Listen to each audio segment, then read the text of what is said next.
They are very fast in implementing them, and they have consequences that may either be adverse even to the public or might even involve financial implications. So by cassetting them as the clerk, then the public is aware and nobody can take advantage of the public. I support. Honorable Anthony Lodge. I support this to the extent that this gives clarity, especially to the public who may fall victim. And so in similar manner as the one of clause 18, this would be amendment that would protect public interest. Thank you. As Honorable Timothy Toroitich want to speak to this? Or you are on a different matter? Chair, I support to the extent that that particular revocation is published, so that, Chair, it is notified to the general public. Chair, the problem that I had, Chair, and I pray that you hear me clearly, Chair, is that the principal purpose or the principal mandate of a member of parliament, Chair, is to make law in this house. And I have said, it looks like there is a way that the executive is sneaking legislation into the country in the pretext of a statutory instrument. So, Chair, the issue that we must look at in the bigger picture is, in the near future, we should amend the Statutory Instruments Act to the effect that whenever a delegated law is brought to the House, let us be given power as a lawmaking body to amend that particular instrument. Because what happens is two things. One, when a delegated law is brought here, two things happen. We either pass as it is, or we are not as it is. Where is the lawmaking power of Parliament to amend a particular instrument? That is my position, Chair. And so you support... Chair, I support fully.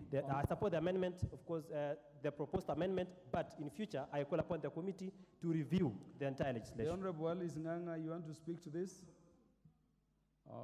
You are calling to speak on a different one. The Honorable Zamzam Chimba. Mheshimiwa Spika, na mimi nakubaliana na Mheshimiwa Chepkonga kuweza kuiangusha hiyo kwa sababu ingeleta sintofahamu katika sheria. Na kama vile anavyosema mwenzangu, si vizuri sheria zikitoka nje ziweze kupenyezwa ndani ya bunge hili ambalo zinaweza kumfanya mwananchi akapata kuumia zaidi. Kwa hiyo na mimi pia naunga mkono nikisema amefanya vizuri kutoipitisha. Asante sana, Mheshimiwa Chairman. Lastly, the Honorable Dr. Makali Mulu. Thank you, Honorable Chair. Honorable Chair, I don't wish to comment on this one. Next one. The Honorable Jared Okelo. Are you on a point of order or you want to make a statement? No, just as I support. I may allow you because this provision is new and it is being read a second time. Yes. Chair, I'm in support. Before, you remember, you can recall that under the Statutory Instruments Act, all ministries were mandated to bring forth their reviewed regulations after every 10 years.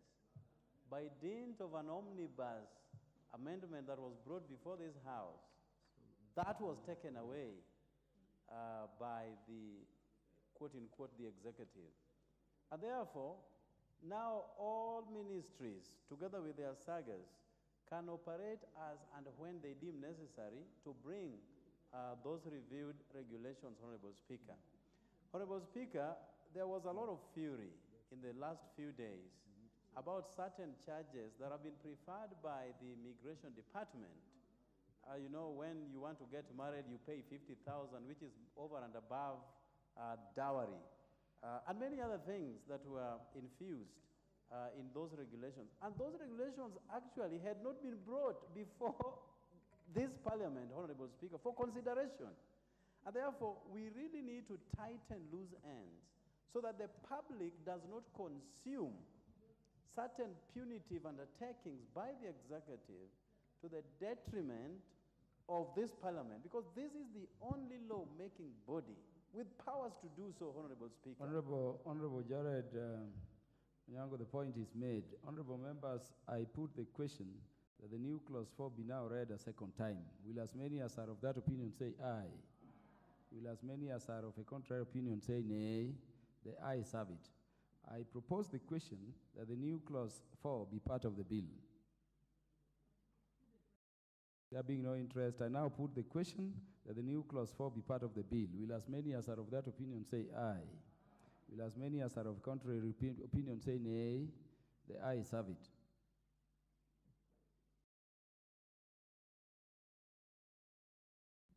Yes, the clauses which were recommitted were clause 2, new clause 3, and new clause 4. New clause 5 and 6 had been considered before. So I think we are done with the Statutory Instruments Act. Mover.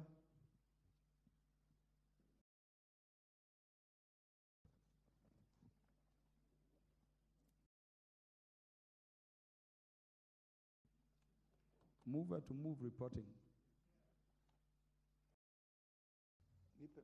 Thank you very much, Chair. I beg to move that the committee do report to the House its consideration of the Statutory Instruments Amendment Bill, National Assembly Bill number 2 of 2023, and its approval thereof with amendments. I thank you. Honorable members, I put the question. The committee do report to the House its consideration of the Statutory Instruments Amendment Bill, National Assembly Bill number 2 of 2023, and its approval thereof with amendments. As many as are of that opinion say aye. As many as are of a contrary opinion say nay. The ayes have it. We move to the next bill, that is the National Government Constituencies Development Fund Amendment Bill, National Assembly Bill number 13 of 2023. Clause 8. Mover. I propose the question that clause 8 be part of the bill. Mover.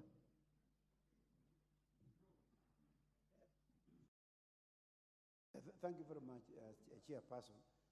As I was seconding the recommittal, I had given notice of the intention to withdraw. And the reason being, Mr. Chair, is that after very extensive consultation with leadership, majority leader, the chair of the committee, it has been agreed that this amendment will be carried in the Honorable Musa Sirma's amendment that is coming up for second reading in February. And the reason, Chair, is that we need to clean up that section 34. It is problematic for us in court, and it must be resolved. That is what will kill this particular act. And, Mr. Speaker, as you know, this amendment was sneaked in June of 2022, when everybody had gone for campaigns. The person who, in fact, sneaked in lost the election. So, you know, some things you don't do thinking that you are going to benefit from it. He was called Wamunyi. Yeah, he was called, I don't want to mention his name because Musa Sirma is the successor of that particular gentleman. So, Mr. Speaker, you can do some things without public participation of all members. The reason why I have stepped down this particular amendment is so that we can have a general consensus amongst the members how it should be. There is no one member who should be disadvantaged by the passage of any amendment. In fact, all members should be going up. And you know, Mr. Chair, you know, the same principle that is applied in KERA, that is applied in NCAF, should apply across the board. You know, you should not have things that will take us to the Senate. If you want this bill to die, you just go to the Senate. We don't want to go there. Yeah. So I therefore drop the amendment that was contained in the amendment bill that of the majority leader and the minority leader. I thank you, Mr. The Honorable Majority Leader. Thank you, Chair. And I the want Honorable Majority Leader have not proposed the question. You have proposed? And I don't need to propose the question because the chairperson has withdrawn or dropped the amendment. So the amendment by way of recommittal is dropped. It means we revert to the bill as previously passed. There can be no basis upon comment. There can be no basis for comment. On what basis, Honorable Toroitich, do you want to comment? And so I want to move for reporting. Who is the mover? Could you move reporting of this particular one?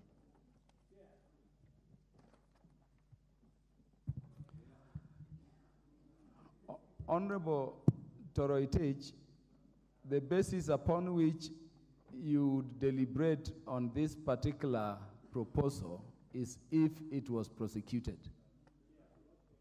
The chairperson of the committee has withdrawn it, or the mover has withdrawn it. No, I will not give you time. Majority Leader, proceed. Honorable Chairperson, I beg to move that the committee do report to the House its consideration of the National Government Constituency Development Fund Amendment Bill, National Assembly Bill number 13 of 2023, and its approval thereof with amendments. Honorable members, I put the question, which is that the committee do report to the House its consideration of the National Government Constituencies Development Fund Amendment Bill, National Assembly Bill number 13 of 2023, and its approval thereof with amendments. As many as are of that opinion say aye. Aye. As many as are of a contrary opinion say nay. The ayes have it.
Chairperson, Honorable Chepkonga, please report.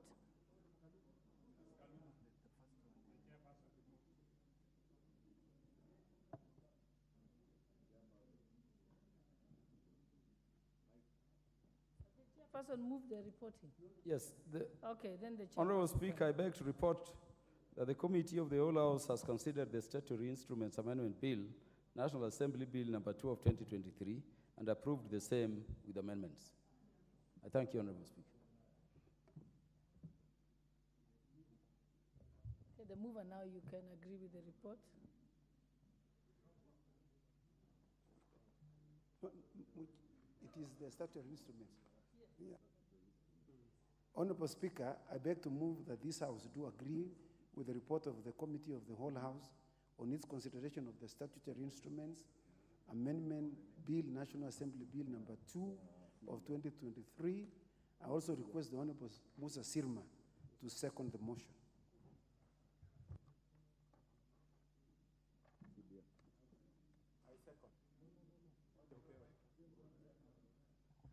Yes, I second.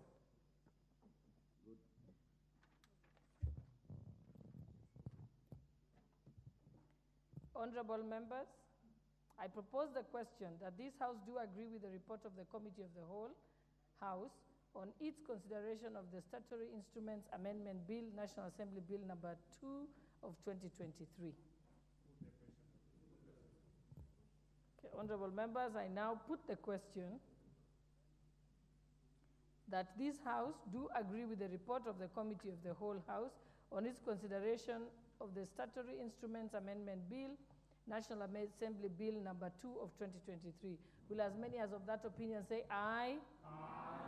Will as many as of the contrary opinion say nay? The ayes have it.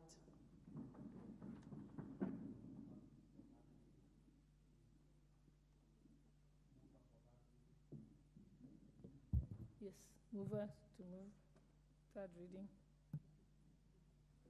I thank you, Honorable Speaker. Honorable Speaker, I beg to move that the Statutory Instruments Amendment Bill, National Assembly Bill number 2 of 2023 be now read a third time. I also request the Honorable Musa Sirma to second.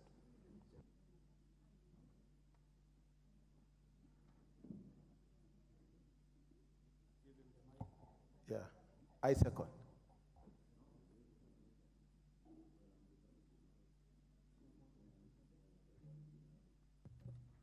Honorable members, I now propose the question that the Statutory Instruments Amendment Bill, National Bill number 2 of 2023 be read a third time.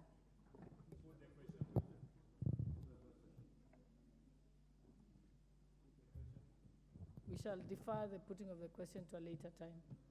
Let's move to the next one.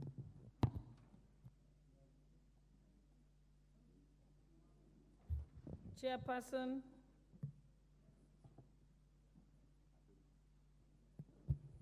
Thank you, Honorable Let's move to Speaker. the next Honorable one. Speaker, I Natural beg to and report Livestock Extension that the Services Committee of Bill, the Whole House Senate Bill number 12 considered of the National 2022, Government and seek Constituency leave to sit Development again Fund tomorrow. Amendment Bill, Thank National you. Assembly Bill number I put the 13 question that the 2023, Committee of the Whole do and its report approval progress on thereof. its consideration of the Agriculture and Livestock Extension Service Bill, Senate Bills number 12 of 2022, and seek leave to sit again tomorrow.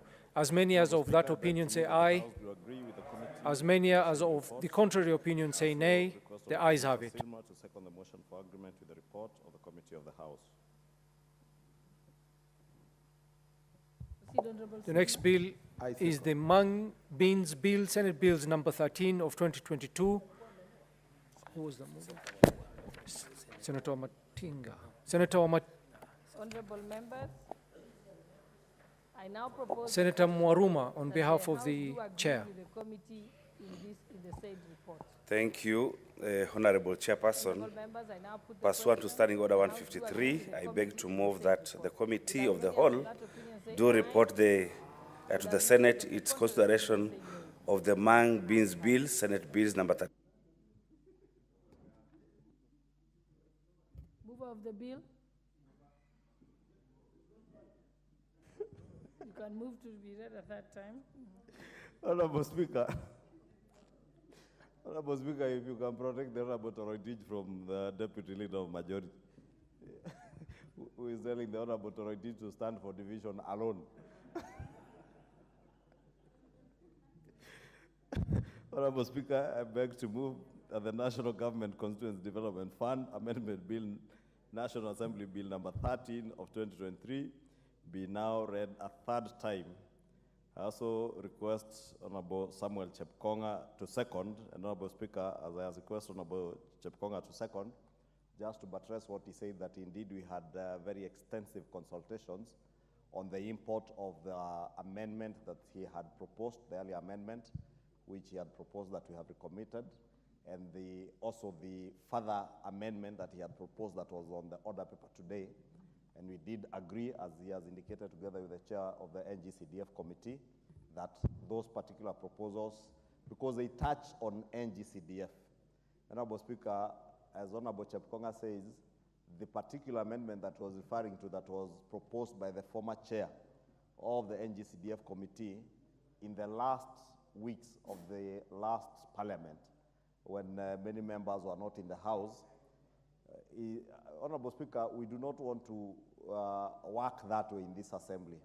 On matters that touch on NGCDF, because all members have an interest, it is only fair that we have extensive consultations so that at the end of the day, the people we are all representing feel that they are properly represented and nobody is disadvantaged on account that at the particular time when a particular amendment to NGCDF is moved, a number of members are either not in the chamber or are busy elsewhere, Honorable Speaker.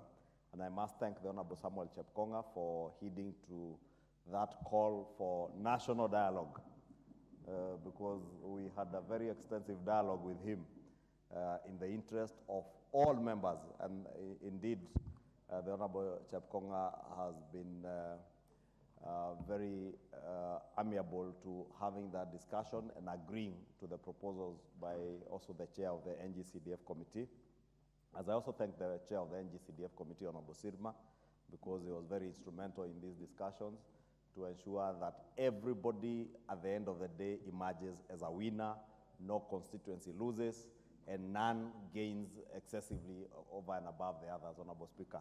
And also that we're able to manage our fiscal space, that we do not overburden the fiscal framework that we have and the commitments that the government has made.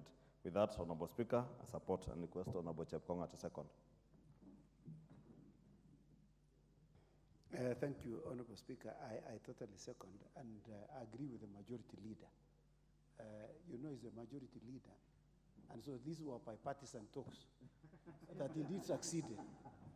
In fact, it did not require any signature, Madam Speaker. It was just agreement noted and we prosecuted. I thank you, Madam Speaker. Honorable members, I now propose the question that the National Government Constituencies Development Fund Amendment Bill, National Assembly Bill number 13 of 2023 be now read a third time. The putting of the question will be deferred to a later time, but yes, you can say something. Yes, Honorable Speaker. By Honorable Chepkonga in with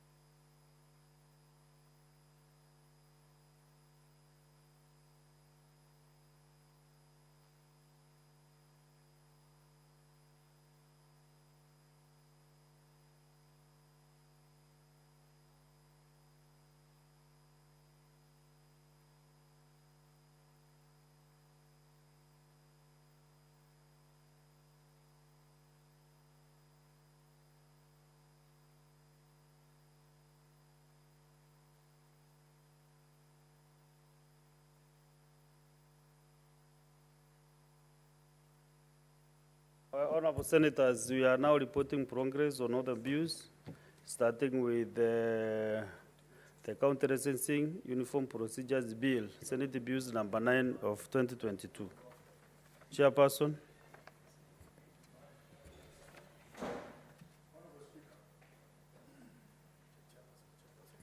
Chairperson is Senator Haji. Thank you, Mr. Speaker. Honorable Speaker, I beg to report that the Committee of the Whole has considered the County Licensing Uniform Procedures Bill, Senate Bills number 9 of 2022, and seek leave to sit again tomorrow. The mover, Senator Boni. Thank you, Mr. Speaker. Honorable Speaker, sir, I beg to move that the House doth agree with the committee on the said report. Who is seconding?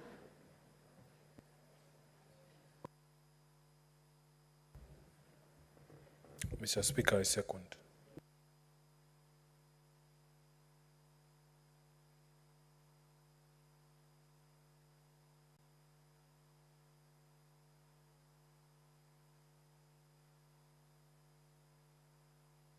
Who is your seconder?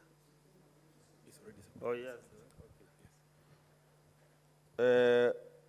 Honorable Senators, I propose the question that the House do agree with the committee in the same report. Honorable Senators, I put the question that the House do agree with the committee in the same report. As many as of those opinions say aye. Aye. As many as of opinions say nay. The ayes have it.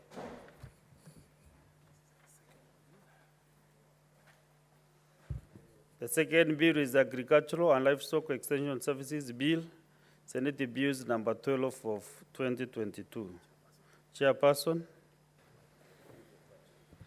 Honorable Speaker, I beg to report that the Committee of the Whole has considered the Agriculture and Livestock Extension Bill, Service Bill, Senate Bills number 12 of 2022, and seek leave to sit again tomorrow. Mover, Senator Maruma.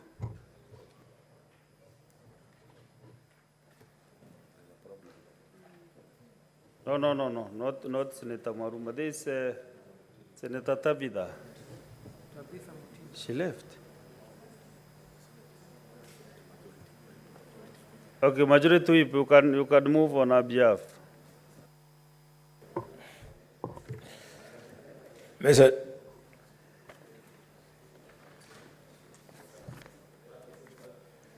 Thank you, Mr. Speaker, sir. I beg to move that the House does agree with the committee on the said report. Who is your seconder?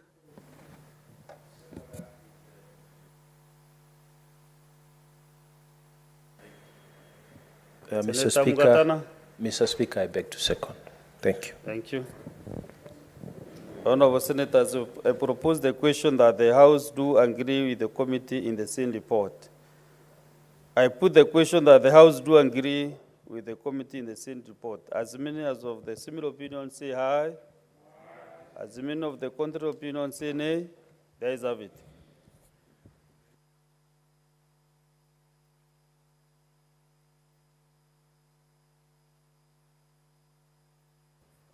Now we go to the Mang Beans Bill, Senate Bills number 13 of 2022.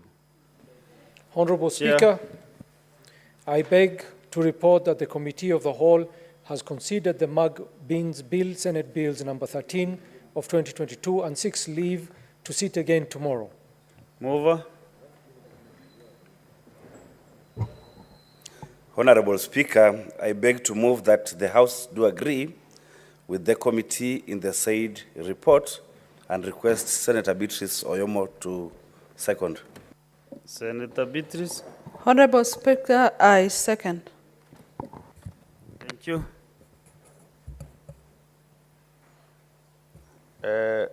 So I propose the question that the House do agree with the committee in the same report. I put the question that the House do agree with the committee in the said report. As many of the similar opinions say aye. As those of the contrary opinion say nay. The ayes have it.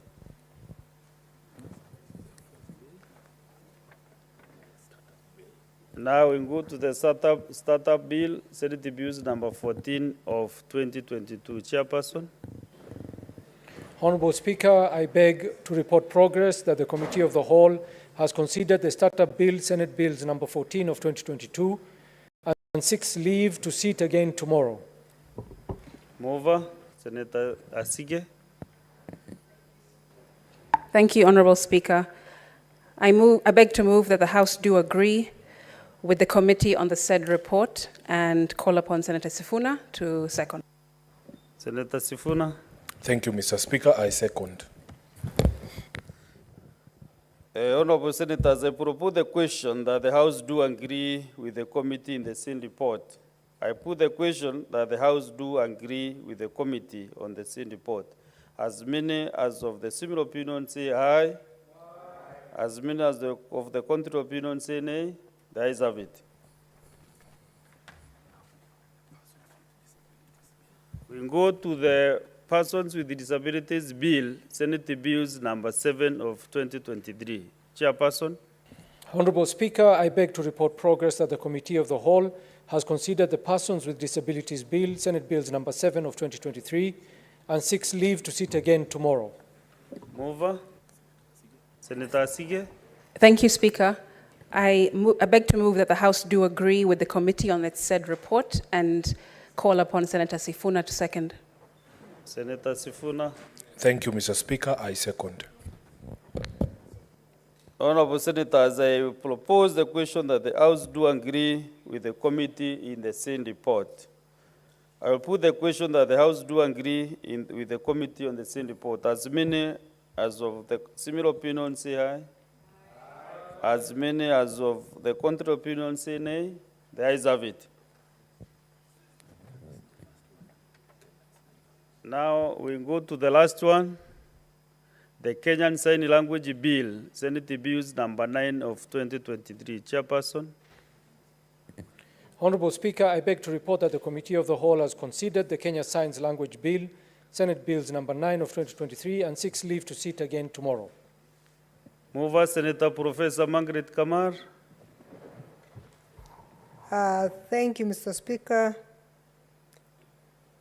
Mr. Speaker, I beg to move that the House do agree with the committee on the said report. And I ask Senator Crystal to second. Senator Crystal Asike.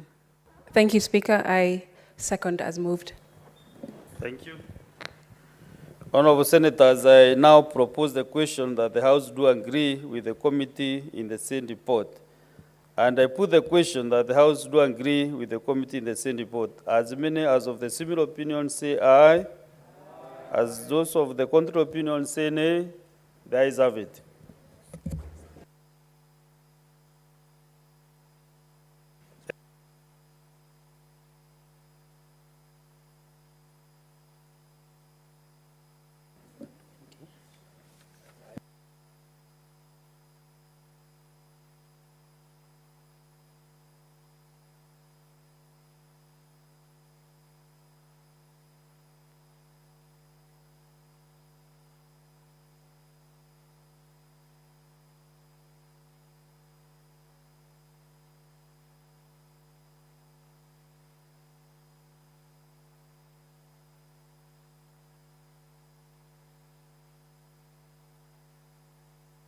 So let's go to the next one, Clerk. Order number 20, motion, repossession of movable assets by lending institutions due to non-performing loans, resumption of debate. Yeah, the last sitting, Senator Oburu Ondinga, and a balance of 11 minutes. If he is in the chamber, he can take advantage of his 11 minutes. And if he is not, then any other senator can contribute to this motion.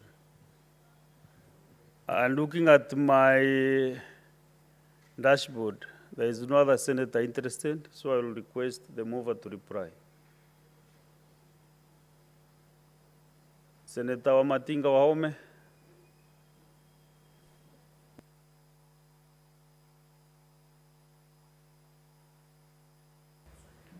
Thank you very much, Mr. Speaker, sir.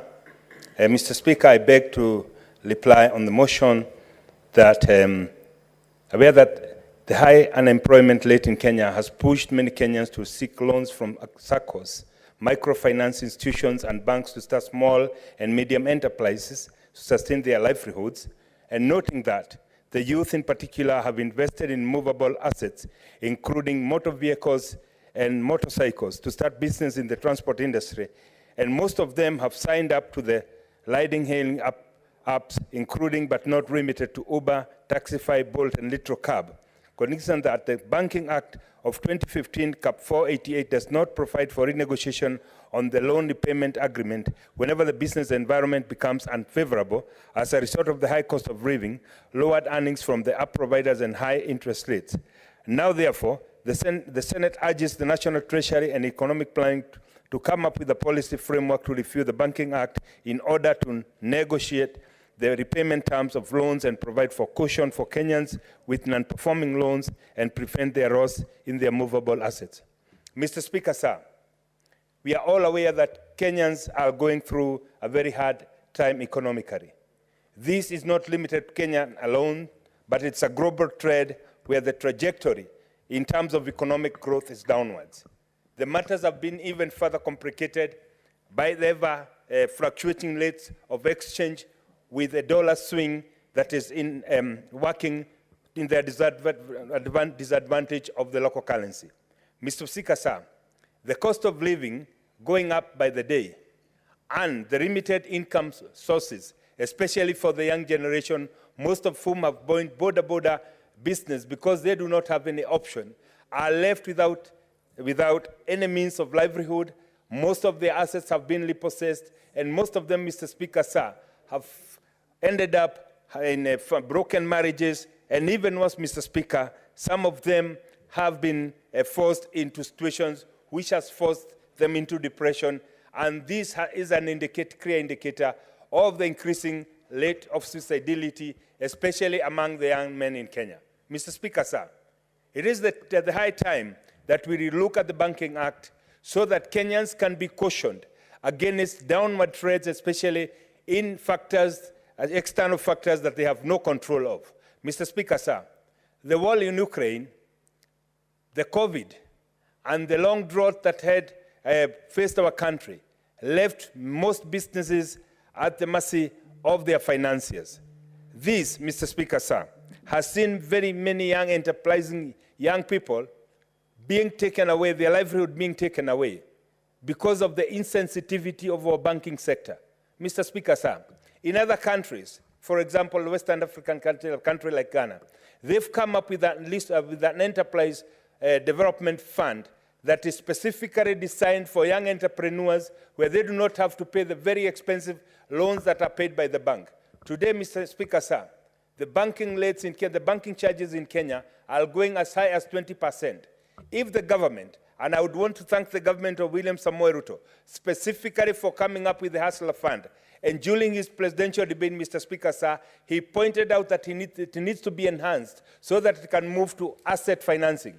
Mr. Speaker, sir, this would be a very highly welcome move because it would caution the small enterprises, it would caution the young entrepreneurs, it would caution the border riders and people who would want to migrate from border maybe to other means of transporting, like now the matatu industry. They would have a way of accessing financing without having to pay the very expensive rates that are charged by the banks, and most importantly, Mr. Speaker, sir, without the requirement that they also come up with other forms of security that most young people do not have. Mr. Speaker, sir, the Banking Act of Kenya, the way it was conceptualized, envisaged a situation where everybody had a title deed. We know that most of the title deeds are in possession of the older generation. This leaves the younger generation who have very good ideas, who have very courageous enough to start up businesses, but they do not have a fallback position because they lack the title deeds. Mr. Speaker, sir, as was noted by many members who contributed to this motion, Mr. Speaker, it is important that a country moves with time. The changing times, especially we have majority of the young generation living in urban setup, where they are born and brought up in apartments, which they do not have title deeds for. It is the high time that we also redesign and look at the Banking Act so that the younger generation who would want to start up the businesses can be able to access these finances. In many countries, Mr. Speaker, sir, incubation services are offered as a joint service between the government and private enterprises, mostly the learning institutions. It is the high time, Mr. Speaker, sir, that we come up with a concept where the Hustler Fund, as being a state enterprise, and where the Banking Act and the institutions of higher learning, they would come up with the research centers that would be able to incubate the young entrepreneurs so that they can be able to make a mistake without losing their livelihood. As it is, Mr. Speaker, sir, today, many people who ride borders, once they are unable to pay, even regardless of whether they've paid 50, 80% of their asset financing, it is repossessed. They are required to pay even storage charges. And even most unfortunately, Mr. Speaker, sir, most of them, they end up losing both the asset and the deposit that they had paid. It is quite unfair that somebody pays a deposit of 30%, contributes about 60% in terms of repayment, and once that is repossessed, that person ends up losing everything. Mr. Speaker, sir, if we want to grow an economy that's driven by the young people, driven by the young generation, it is the high time we also looked at laws that also encourage this young generation to be able to venture into businesses without making it overly expensive for them in terms of what they lose when they are not unable to pay that. Mr. Speaker, sir, as it has also been noted by many members in this House, it is the high time also we came up with an institution like it was previously, the ICDC, which could finance business proposals by coupling both investors and people who have ideas to come up with concepts. This would be the only way to move this country forward. Mr. Speaker, sir, it is also very, very important that we as a Senate or as a Parliament will come up with working formulas, with working legal frameworks that will encourage young entrepreneurs who do not have sources of funds to be able to partner up with other partners who have access to capital and be able to establish business if we have to fight unemployment, which is one of the biggest challenges in this country. Mr. Speaker, sir, as I conclude, I would want to urge my colleagues that it is the high time that we sat down and discussed unemployment, and the possible ways of curing it is bringing the young people into self-employment, and this cannot happen with the current law as it is constituted. Therefore, I would want to ask ourselves that we come up with these changes so that Kenyans can be able to move this country forward and the young generation can be able to get opportunities. Mr. Speaker, sir, I beg to reply.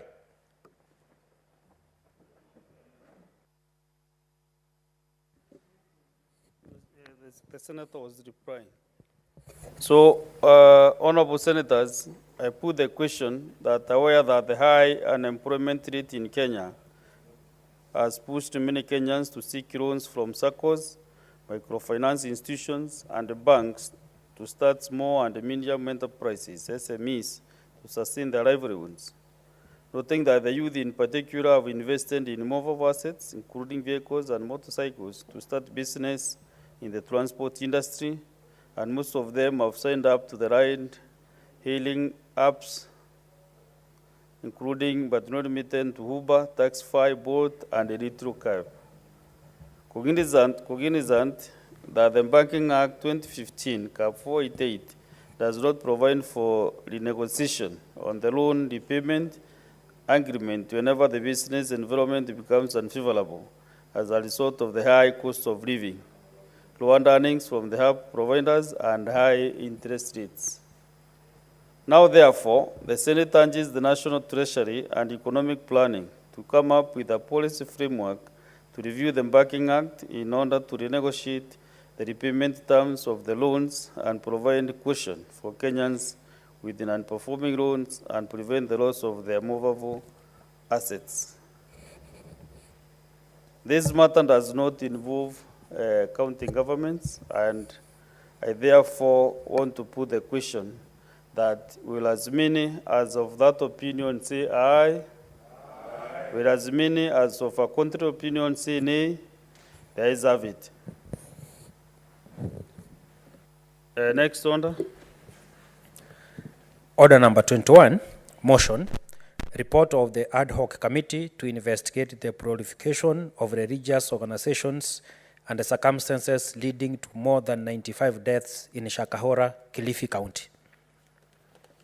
The move of this motion, Senator Danson Mugatana, who was chairing the ad hoc committee, as a balance of 25 minutes when he was moving. So therefore, I call upon him to utilize his balance of the minutes. Senator Mugatana. Thank you, Mr. Speaker. Mr. Speaker, I don't intend to use all that time. Mr. Speaker, I had already laid the foundation for the recommendations that we came up with as a committee. Mr. Speaker, maybe just to recap, I also explained some of the difficulties, the challenges we underwent in the process of collecting information and executing our mandate for this report to be where it is.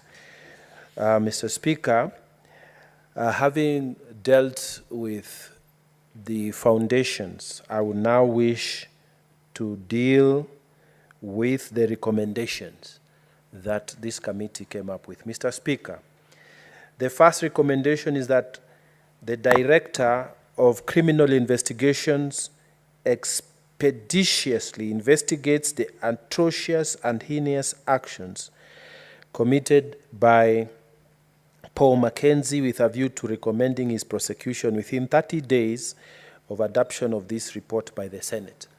Mr. Speaker, the second one is that the Director of Public Prosecutions to prosecute Paul Mackenzie following receipt of the report from the Director of Criminal Investigations. Thirdly, any individual directly or indirectly connected with, aided, or abetted the atrocious and heinous acts committed by Paul Mackenzie be investigated by the Director of Criminal Investigations with a view to recommending their prosecution to the Director of Public Prosecution within 30 days of adoption of this report by the Senate. Number 4, the Director of Criminal Investigations, in conjunction with the Department of Immigration and the Ministry of Foreign Affairs, investigates any foreign person or entity connected to the activities of Paul Mackenzie and Good News International Ministries with a view of prosecuting and or deporting the said person and preventing their future entry into the Republic of Kenya within 60 days of adoption of this report by the Senate. 5, the Director of Criminal Investigation, in conjunction with the Department of Immigration and the Ministry of Foreign Affairs, investigates with a view to expel from the Republic of Kenya any foreign person or entity advancing the doctrines of or activities of the entity known as A Voice in the Desert, also known as Jesus Christians, connected to one Dave and Sherry McKay of Australia, and their associates, and bar their future entry into the Republic of Kenya within 30 days of the adoption of this report by the Senate. Number 6, the Cabinet Secretary for Interior and National Administration submits a progress report to the Senate on the status of investigations, number of bodies exhumed, number of autopsies conducted, progress of DNA testing and matching, number of survivors reunited with family members, condition of survivors, particularly children, every 30 days from the date of adoption of this report by the Senate until the completion of investigation and handing over of the final investigation report to the Director of Public Prosecutions. Number 7, the Director of Public Prosecutions to pursue the prosecution of the existing charges against Paul Mackenzie, as well as lodge fresh formal charges against Paul Mackenzie and other persons revealed to be culpable. Finally, number 8, the Cabinet Secretary for Interior and National Administration formulates and issues guidelines setting out criteria for identification of harmful religious doctrines and clear procedures for county security committees to monitor and expedite action on intelligence reports pertaining to individuals and religious organizations advancing harmful religious doctrines within 90 days of adoption of this report by the Senate. Mr. Speaker, the committee conducted a comprehensive audit of the current legal framework guiding registration and operation of religious organizations.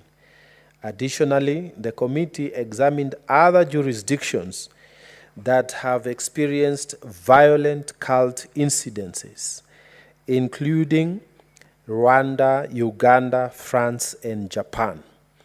The committee observed that in order to address the current challenges and prevent a similar tragedy, it is necessary to create a responsible legal and institutional framework that does not curtail the freedom of religion guaranteed in the Constitution, but deals with the challenges that we experienced during this whole Shakahola incident.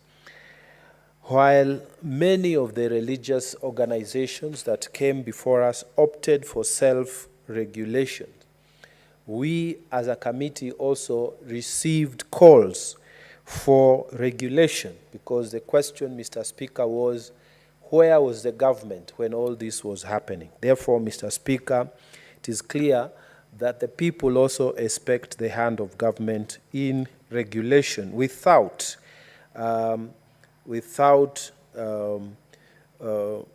offending the provisions of freedom of worship within the Constitution. The balance would be then, Mr. Speaker, to balance between freedom of worship and public security concerns. Mr. Speaker, the committee therefore proposes that the Religious Organizations Bill 2023, that is annexed to this report, to come up with a hybrid legislative framework that allows for state regulation, but it also at the same time allows for self-regulation. So we have tried to balance between where government can come in and where the state can come in to answer the question that where was government when these things were happening. But we have also, in this legislative proposal, Mr. Speaker, we have improved how churches and all other religious organizations can do self-regulation. The bill, Mr. Speaker, will provide for the regulation of religious organizations. It will provide for the establishment of the Office of Registrar of Religious Organizations. It will establish a framework for registration for umbrella bodies, qualification of religious leaders, offenses and penalties for non-compliance, amongst others. Mr. Speaker, I do not want to go too much into what the bill says and what the bill doesn't say, but Mr. Speaker, we believe that this is one of the major output of this committee. We have come up with a proper law that we will process through this Senate, and Mr. Speaker, hopefully get concurrence with our colleagues in the National Assembly, and this law then will solve the problem, Mr. Speaker, of the balancing between the religious freedom and public safety concerns. Mr. Speaker, I want to finish by paying a tribute to the victims. Mr. Speaker, our committee expresses deep sorrow at the Shakahola tragedy. Mr. Speaker, we send heartfelt condolences to the families and those who lost their loved ones in this whole tragedy. The committee also wishes the survivors quick recovery. And Mr. Speaker, we pray that they will get back to normal life in due course. As a country, we have the responsibility to ensure that such senseless loss of lives will never be experienced again in this country. Mr. Speaker, the actions of Paul Mackenzie ought to be condemned and all appropriate measures adopted to ensure such acts are not repeated in future. The committee has made a raft of recommendations to the various entities to ensure that those who died did not do so in vain, and those who abetted or aided the crimes at Shakahola are brought to justice. Mr. Speaker, in this respect, the committee has recommended that the county government of Kilifi facilitates the Kaya elders to conduct traditional cleansing of the Shakahola area at the appropriate time and establish a memorial to honor those who have lost their lives. And Mr. Speaker, we had an opportunity to sit with the County Assembly of Kilifi County where Shakahola took place. And they had made a recommendation, Mr. Speaker, that they want to put up a monument. And Mr. Speaker, we really recommend this because it will be the monument that will remind Kenyans of this and the next generation that never again shall we allow religion to be used by people to hurt other Kenyans in this nation. Mr. Speaker, I want to finish by extending a vote of thanks on behalf of the committee to the office of the Speaker of the Senate, the Right Honorable Amason Kingi, and the office of the Clerk of the Senate, Mr. Jeremiah Nyegenye, for the support they extended to the committee in the execution of its mandate. Mr. Speaker, when we started, we had a very limited secretariat, but when we raised concern, indeed, the Speaker and the Clerk responded, and we got a very, very good, supportive secretariat. Mr. Speaker, I want to mention them: Ahmed Odoa, Mr. Joseph Mwangi, Miss Claire Kidombo, Mr. Simon Muinde, Mr. Mitchell Otoro, Miss Winnie Mandela, Miss Ann Kigoro, Miss Faith Wangui, Mr. Khatib Omar, Mr. Nathan Jenga, Mr. Abraham Oruko, Ms. Hawa Abdi. Mr. Speaker, we are eternally grateful for the Secretariat and the work they have given us. Mr. Speaker, the committee extends its profound appreciation to stakeholders, members of the public that appeared before this committee, those who submitted very well-researched and eloquent submissions that we saw on this matter. Mr. Speaker, from ministries to constitutional commissions, to religious organizations, to university, to the civil society, to individual members of the public, Mr. Speaker, we are eternally grateful for all that they have given us that made this report to be what it is today. Mr. Speaker, I want to also thank the people in the Fourth Estate who ensured that the country kept updated on all the things that we were doing. With those remarks, Mr. Speaker, it is now my pleasant duty and privilege on behalf of the ad hoc committee to investigate the proliferation of religious organizations and the circumstances leading to deaths of more than 95 people in Shakahola, Kilifi County, to present this report pursuant to Standing Order 223 of the Senate Standing Orders, and I beg to move that this House adopts this report. Mr. Speaker, allow me to call upon Senator Tabitha, who was a member of this committee, to second this motion. I thank you, Mr. Speaker. Senator Tabitha Mutinda Munene.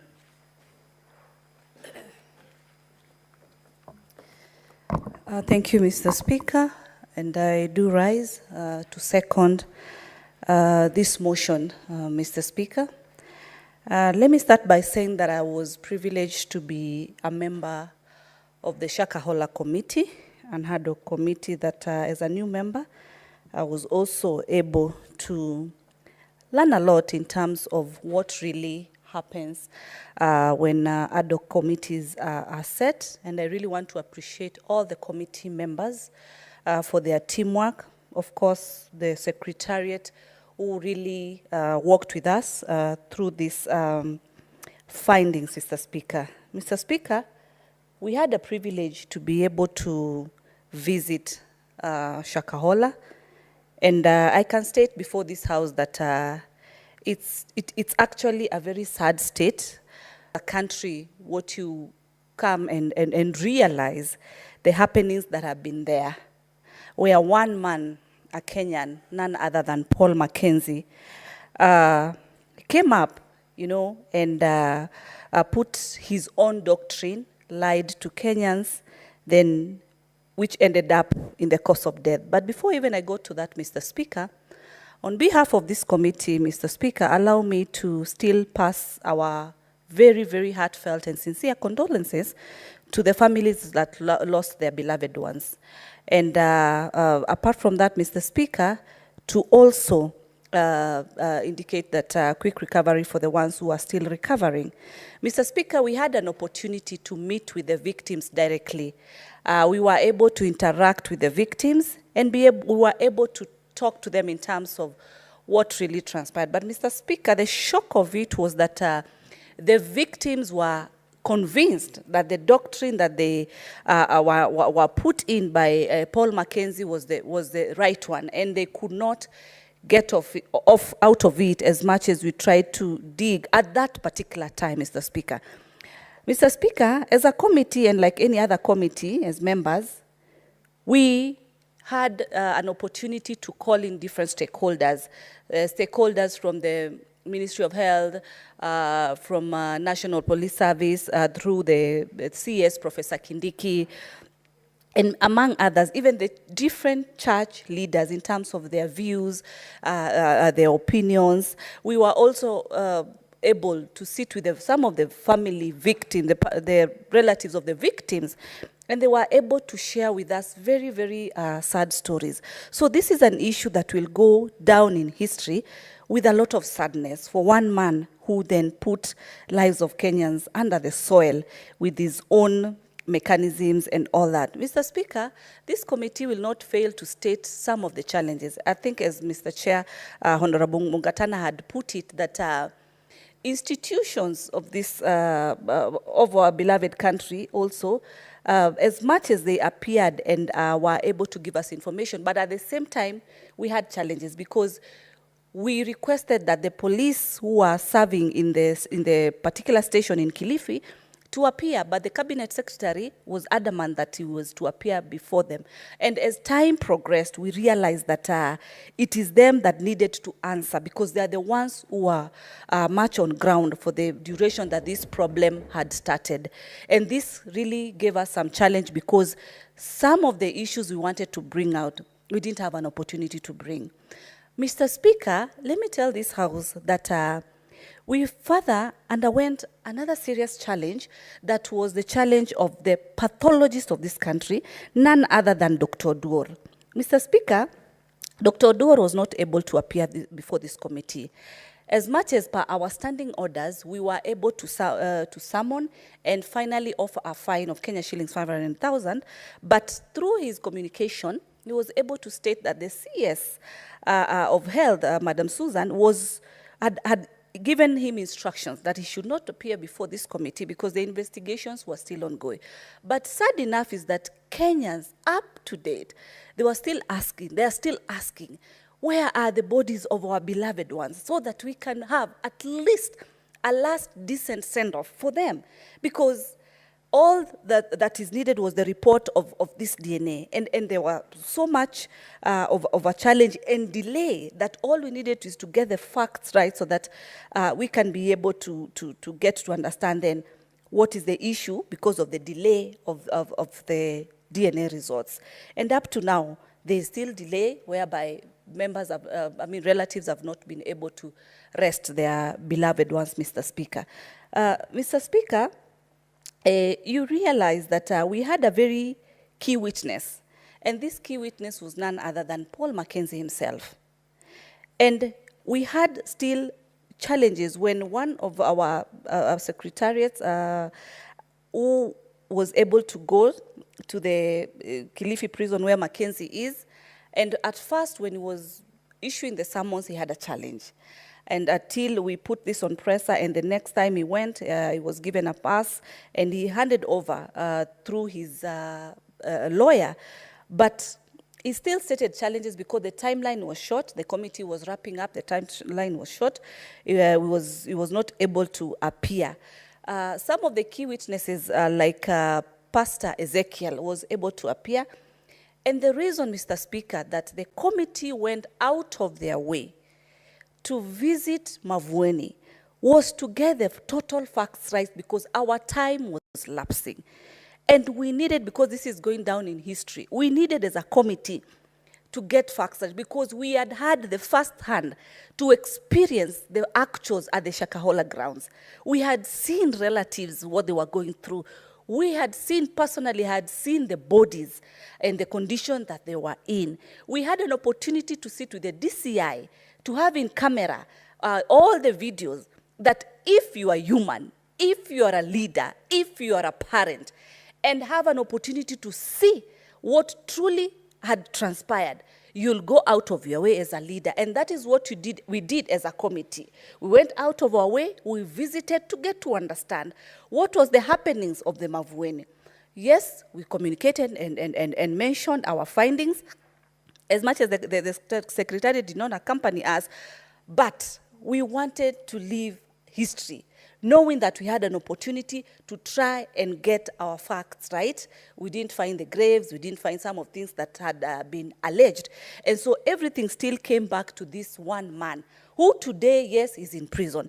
And Mr. Speaker, it is sad because looking at the cases that Mackenzie had been arrested for, the judiciary was very lenient for the longest time, because these issues had been coming, and he was granted very minimal fines of as little as 10,000, putting in mind the weight of the cases that he had.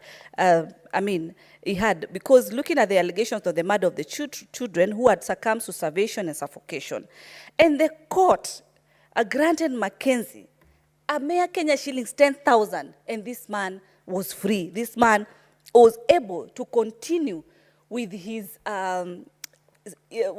evilness, if that is the best word I would use, because what he conducted was the highest level of evilness that we still get not to understand how he was able to manipulate Kenyans, some of them who were learned, who had even good jobs, who had good homes, and these people would go and start touching small houses to start families and to continue with that. It was really quite sad. Because of time, Mr. Speaker, because I would want my colleagues next time to put a word into this, I would want to state that we agreed as a committee that we are going to come up with a bill on the regulations on churches, so as to cut this madness that is there, the commercialness, the evilness, the radicalization, indoctrination in this country. As a committee, we've decided that we are going to pick up this bill. I will not talk about it at that time, we will.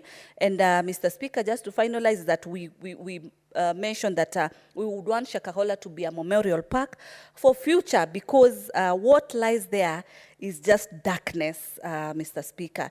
With those and many few, I'll not forget to thank the Speaker and the clerk, my committees, the secretariat that were able to put all their efforts to ensure that we were able to get down and get the facts that were needed to be gotten. At this point, Mr. Speaker, I beg to support. Thank you.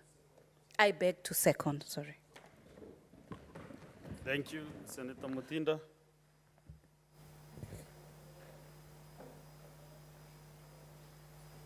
So, honorable senators, I last propose the question that the Senate adopts the report of the under committee to investigate the proliferation of dangerous organizations and circumstances leading to more than 95 deaths in Shakahola, Kilifi County, laid on the table of the Senate on Thursday, 19th October 2023.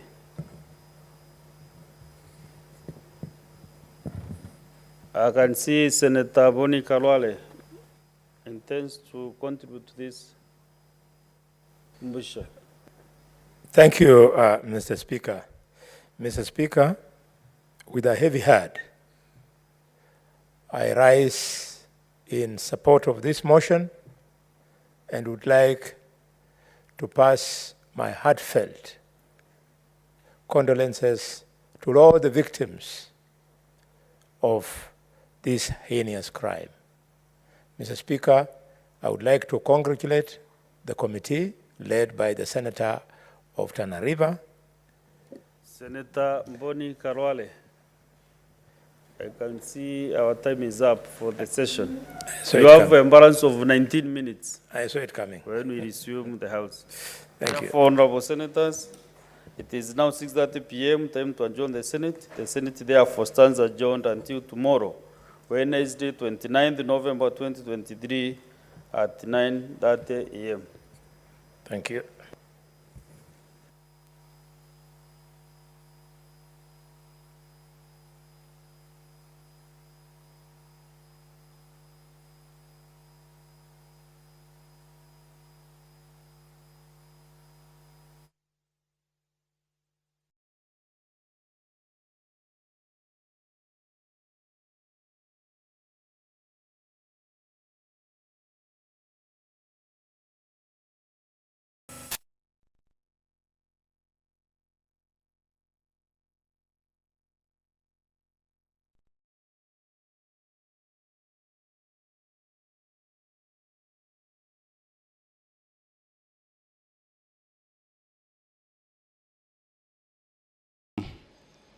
On the order paper, this afternoon will be a continuation of the debate of the President's address to the Parliament, the third and final day. And there will be also a motion on the report of the Standing Committee on Devolution and Intergovernmental Relations on the application for conferment of city status to the municipality of Eldoret. There is also the issue of equalization fund appropriation bill that is coming out for division. And there is several bills that are listed for committee of the whole. Key among them is the County Licensing Uniform Procedures Bill, Senate Bills number 9 of 2023, that is sponsored by Senator Mariam Sheikh Omar. The Agricultural Livestock Extension Services Bill, Senate Bills number 12 of 2022, sponsored by Senator Maureen Tabitha Mutinda. The Mang Bill, sponsored by Senator Enoch Wambua, and also the Startup Bill sponsored by Senator Christo Asige, and the Persons with Disabilities Bill sponsored by Senator Christo Asige too, and the Kenya Sign Language Bill sponsored by Senator Professor Margaret Kamar, together with Senator Christo Asige. Several bills are listed for second reading, and these are the Coffee Bill, sponsored by the Chairperson Standing Committee on Agriculture, Livestock and Fisheries, the Food and Feed Safety Control Coordination Bill, sponsored by the Senate Majority Leader, and there is the Maternal, Newborn and Child Health Bill, sponsored by Senator Beatrice Ogola. And then there is the County Hall of Fame Bill, sponsored by Senator Miraj Abdullahi Abdurrahman, that is also coming for second reading. You can see senators are streaming into the chamber in readiness for today's sitting. And the senator for Vihiga is already in the house, Senator Ososi, and also Senator Haminda Kibwana, nominated senator. On the other motions that are listed for consideration, I beg your pardon, the motion for adoption of the report of the Standing Committee on Health on the death of the late Maureen Anyango at Mama Lucy Kibaki Hospital due to alleged medical negligence, and this is a motion by the Standing Committee on Health. The Senate will also consider a number of bills, and not bills rather, but statements that will be sought by the various senators, including the nominated Senator Haminda Kibwana, will make a statement concerning the launch of time use survey report. The nominated Senator Haminda Kibwana will also seek a statement from the Standing Committee on Health regarding the establishment of mental health unit desk in all institutions in Kenya.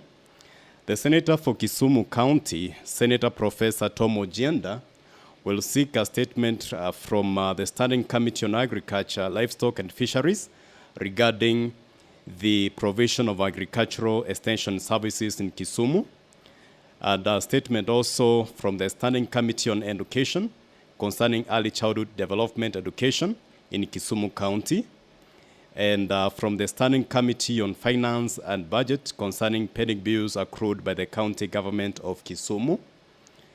And then the Standing Committee on Rules will make a statement on the statements that are pending before the committee, and they are 9 in number, they are 6 in number. A statement by Senator Christopher Sige regarding retesting of drivers of public service vehicles, PSV upon expiry. The Speaker's session is entering the chamber, and any time from now, once he takes his chair, that is Speaker Jeff Emerson Kingi, we shall hand you over to the plenary for the proceedings for today.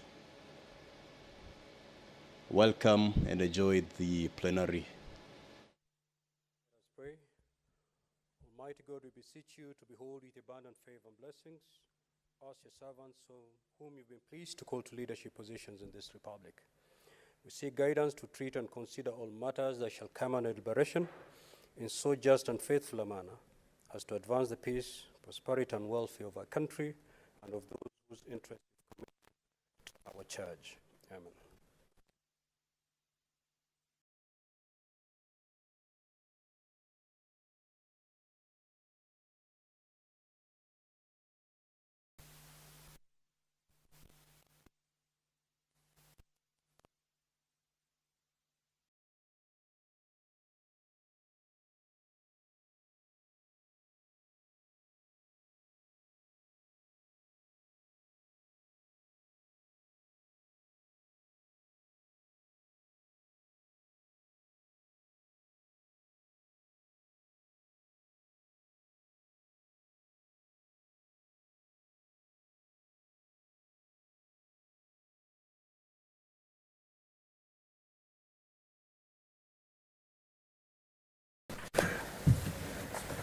Sergeant at Arms, kindly ring the quorum bell for 10 minutes.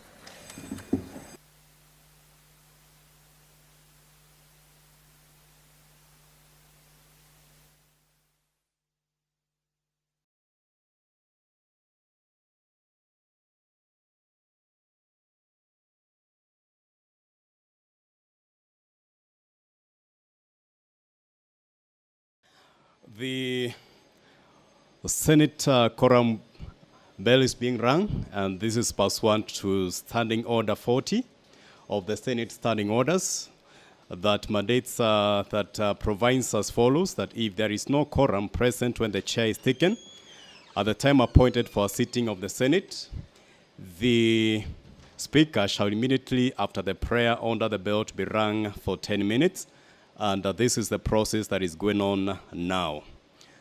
As we had indicated earlier on in the order paper, is the final day for debate on the President's State of the Nation address, and this is provided for under the Standing Order of the Senate, that is Standing Order 27, that provides the President may be accompanied in the chamber by the aide, that is when the President is coming to make the State of the Nation address.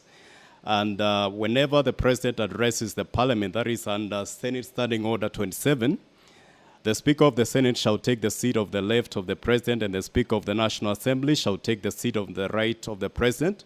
And this occurred during the President's address last Thursday.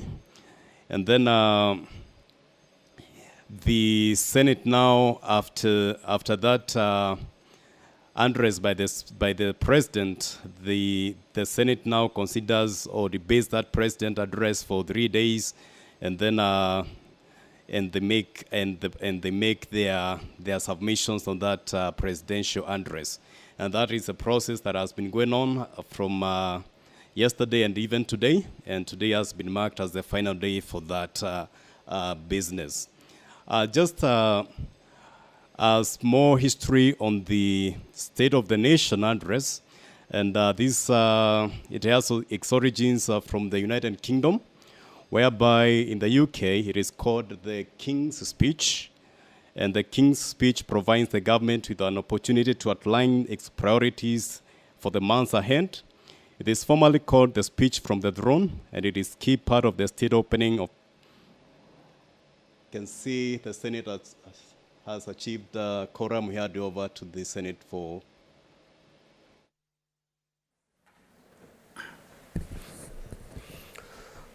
Honorable Senators, I would like to acknowledge the presence in the Speaker's Gallery this afternoon, a visiting delegation from the County Assembly of Busia. The delegation comprises 9 members and 6 officers of the Committee on Delegated Legislation who are on a benchmarking visit with their counterpart in the Senate. Honorable Senators, I request each member of the delegation to stand when called out so that they may be acknowledged in the Senate tradition. The Honorable Joseph Okoth, the chairperson. The Honorable Irene Edua, the Honorable Dalmas Onjole, the Honorable Alexander Ayeko, the Honorable Agnes Nangame, the Honorable Said Jele, the Honorable Dennis Okinda, the Honorable Mary Odongo, the Honorable John Makabwa, Maureen Ogombe, Duncan Ojas Otwoma, Brenda Kanani, Arthur Mbetera, Edwin Kanu, and lastly, Godwin Wanyama. On behalf of the Senate and on my own behalf, I extend a warm welcome and wish you a fruitful visit. Honorable Senators also wish to acknowledge the presence in the Speaker's Gallery this afternoon, 3 research officers from the County Assembly of Garissa who are in the Senate for a 1-week benchmarking visit. Honorable Senators, on behalf of the Senate and my own behalf, I extend a warm welcome to them and wish them a fruitful visit. I will allow the Senator for Busia, Senator Omtata, under 1 minute. Have a seat, Senator Omtata. The chair is on its feet. Even if you're pinched, you're supposed to stay put. I will allow the Senator for Busia under 1 minute to say words of welcome, to welcome the delegation from Busia County. And I will also allow Senator Beatrice Akinyi under 1 minute to extend a word welcome to the delegation from the County Assembly of Garissa. In that order, proceed, Senator Mtata.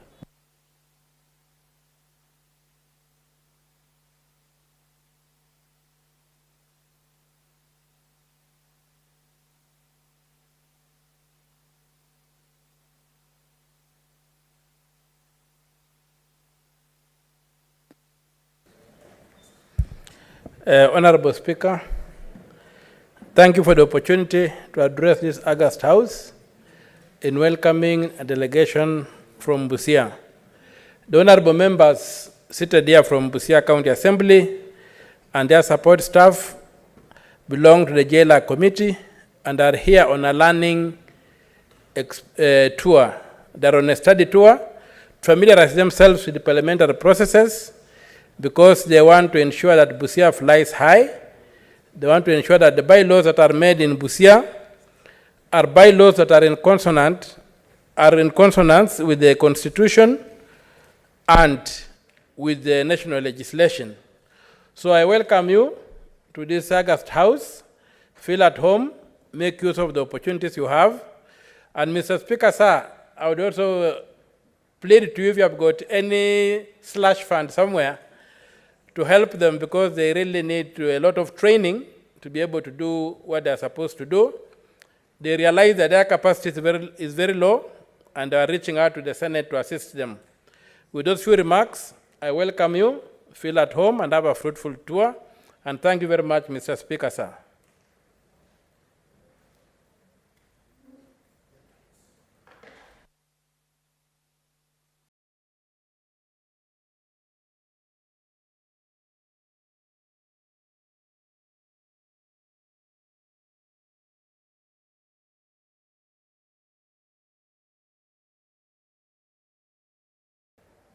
Thank you, Mr. Speaker, sir. Honorable Speaker, I would like to take this chance to welcome the team from the Garissa County Assembly, and just to give them the comfort that we are partners in the oversight function that the two levels play over county governments. Honorable Speaker, I also want to give them the convenience that the County Public Finance Law Amendment Bill 2023 now finally is going to give the assemblies the autonomy in running their funds. This has been long awaited, and the county assemblies have been longing for this independence. And to tell them that the Public Finance Amendment Act has been amended by inserting the following new sections immediately after Section 109. And the most critical is that they establish for each county a fund to be known as the County Assembly Fund. So I think that is good news for the counties, and as a Senate, we are committed to giving service to the counties as expected. Thank you, Honorable Speaker. Next order, clerk.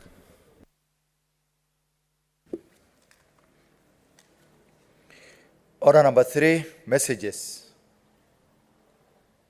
Order number 4, petitions. Senator for Busia. Senator Mtata.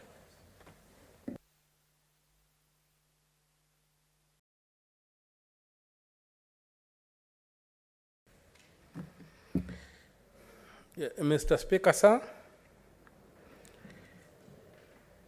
I rise under, I have a petition for the protection of the right to life, health, and a clean environment, and other constitutionally protected rights and fundamental freedoms of the residents of Uyombo village in Masangoni ward, Masangoni constituency, Kilifi County. We, the undersigned citizens of the Republic of Kenya and residents of Uyombe village in Masangoni ward, Kilifi South constituency, Kilifi County, draw the attention of the Senate of the Republic of Kenya to the following. That Kilifi County has a population of 1,453,787 people, according to the census of 2019, and is home to 4,153 fishermen, and has a total of 199,674 families practicing agriculture on 112,879 hectares of land. The county has continued to support education programs with 1,550 ECD centers, 41 vocational training centers, 538 primary schools, and 86 secondary schools. That Uyombe village in Masangoni ward, that's Kilifi County, the North Coast region of Kenya, has been earmarked to play host to a nuclear reactor by the Nuclear Power and Energy Agency, NUPEA. That NUPEA is a state corporation established under Section 54 of the Energy Act of 2019 and tasked with the responsibility to promote and implement Kenya's nuclear power program. Paragraph 4 lays out the mandate of NUPEA, and I will skip it because it's in the statute. Paragraph 5, that the preservation and realization of the right to a clean and healthy environment for all is greatly anchored in the strict adherence to procedural environmental rights, that's access to information, public participation, and access to effective remedy in cases of the violation, in ensuring the right to a clean and healthy environment. Therefore, it's pertinent that all procedural rights are upheld without compromise. That the people of Uyomba have been denied access to information regarding the nuclear reactor and have been excluded from the decision-making process. That the Uyomba community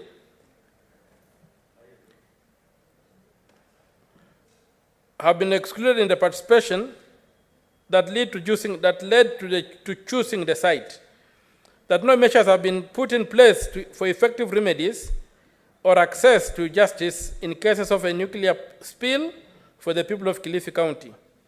The nuclear modular reactors will use uranium in their processes. That the uranium will produce radioactive waste. That the half-life of uranium is 4.5 billion years. That this makes the project highly sensitive, risky, extremely toxic, and dangerous for the county and beyond, for people, the land, flora, and fauna, into future generations. The petition goes on to state what the report of the Presidential Task Force on the review of power purchase stated. I will not read that. It's on record. That the Ministry of Finance, therefore, as a result of that report, erred in allocating 2 billion to NUPEA. The Sustainable Development calls for prioritizing sustainability and community well-being and environmentally friendly projects to avoid social and cultural disruption. That nuclear energy is an extremely sensitive venture that requires high levels of professionalism and strict due diligence and fidelity to the rule of law. That NUPEA has exhibited a high level of mediocrity and unprofessionalism in choosing the location for the nuclear power plant. That Uyombo Reef and Mida Creek, with its mangrove system, part of the Watamu Marine National Park and Reserve, is home to many endangered species of marine life and is included in the Watamu/Malindi UNESCO Biosphere Reserve. The area attracts many special interest conservationists, scientists, and tourists who are opposed to the location of the project. This area is known as a biodiversity hotspot and must be protected at all costs. That Uyombo community also borders the Arabuko-Sakoke Forest, Nature Kenya States. Arabuko-Sakoke Forest is the last large protected fragment of the East African coastal forest and home to 4 endangered mammals and 6 threatened birds. The forest also provides sources of livelihood for the neighboring communities and ecological services for the country. It must be conserved for the people of Kenya. That the area is a home to coral reefs, mangroves, dolphins, and whales, which attract many tourists, researchers, and special interest groups. That the area, therefore, is a very sensitive and unique ecosystem, deserving for protection for Kenya's future generations, and that Kenya's tourism, with the socioeconomic benefits, must not be exposed to such high-risk ventures. That this, therefore, disqualifies the location chosen by NUPEA and calls for further research into a new location for the reactor. That choosing Uyombo increases the cost on the taxpayer for risk mitigation. That NUPEA has failed to perform a risk assessment analysis in choosing the proposed site. That Kenya has signed the Vienna Convention on Civil Liberty for nuclear damage that covers liability and compensation. That Kenya is yet to ratify the Pelindaba Treaty, making it possible grounds for suspicion of setting up nuclear weapons by any mischievous regime in power, which could cause instability in the region. That the legal framework for management of nuclear power plants in Kenya is not adequate. EMCA, that's the Environment Management Act, is weak, Conservation Act, is weak on risks assessment, liability, and compensation. That there is no effective legal framework for disaster management in Kenya based on how floods, drought, and the Owino Uhuru-led contamination case and other disasters have been managed.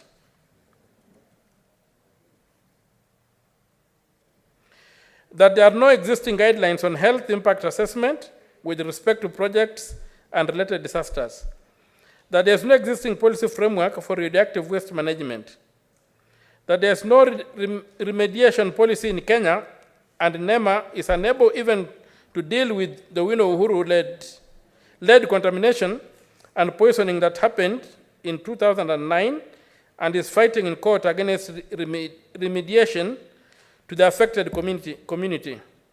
The Japan's Ministry of Economy, Trade and Industry estimated the total of cost of remediating the Fukushima site was yen 21.5 trillion, which is equivalent to 187 billion, almost twice the previous estimate of yen 11 trillion, that was 96 billion US dollars. That the Kenyan taxpayer cannot be made to take such a risk, as the taxpayer cannot afford such a remediation costs. That there is no proven need for nuclear power as Kenya suffers no energy deficit, and in addition, Kenya has geothermal, wind, and solar resources, which offers renewable energy with less risk. That the socio-economic and social impact report was not done by professionals in nuclear energy and radioactive waste management. That in parallel, through omission or commission, NEMA has failed to respect laws and procedures related to licensing, and the research project was allowed to be implemented in a location that is contrary to the rules and regulations on the requirements related to the environmental impacts. That NEMA is also legitimizing the illegal work of NUPEA by being part of the presentation and the defense of the CESA report. That the county government of Kilifi has failed in its mandate to control toxic industries producing toxic waste by either providing suitable infrastructure, or if the infrastructure is inadequate, to advise against the commissioning of such projects. That the peers of energy, during a visit to endorse the site, ignored the issues raised by the community and went ahead to rubber stamp NUPEA's decision on the location, signifying the groundbreaking of the project activities in the community despite the concerns posed by the community. That we raised our issues before the relevant institutions and organizations, that is the Ministry of Energy and Petroleum, the Ministry of Environment and Forestry, and the Kilifi County government, but were ignored. That the issues raised above are not pending in any court of law or any other legal body. We therefore, your humble petitioners, pray that the Parliament of the Republic of Kenya, through the Senate, urgently consider this an economic, environmental, and moral issue for the country, and that they act with the view of, 1, ordering all responsible state agencies to remove Uyombo from the list of possible sites for a nuclear reactor, ordering NUPEA to immediately explain evidence-based research and the science that led them to choosing Uyombo as their preferred site, ordering the EACC to institute mechanisms to prosecute individual NUPEA officials found culpable of wasting taxpayer funds by recommending Uyombo as their preferred site, ordering NUPEA to stop interfering in the issuance of title deeds to the Uyombo community.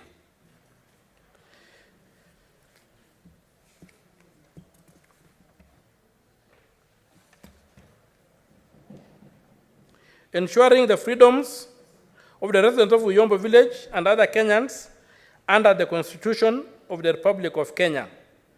And your petitioners will ever pray. Dated the 12th day of October, 2023, presented to the Senate by the Senator for Busia County on 30th October, 2023.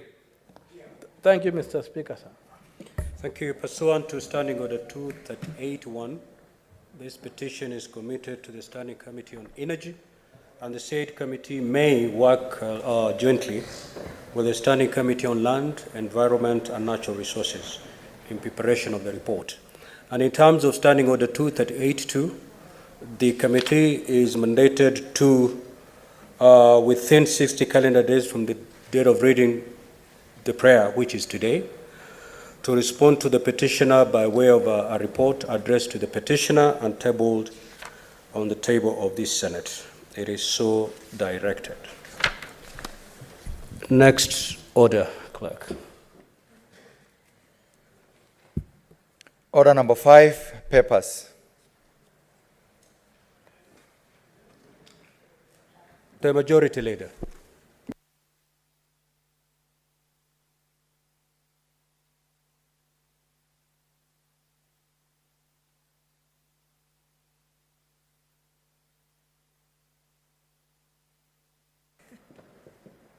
Mr. Speaker, sir, I beg to lay the following paper on the table of this Senate today, 15th of November 2023, Mr. Speaker, being the Circle Society's regulatory authority, specified non-deposit taking levy order 2023. Thank you.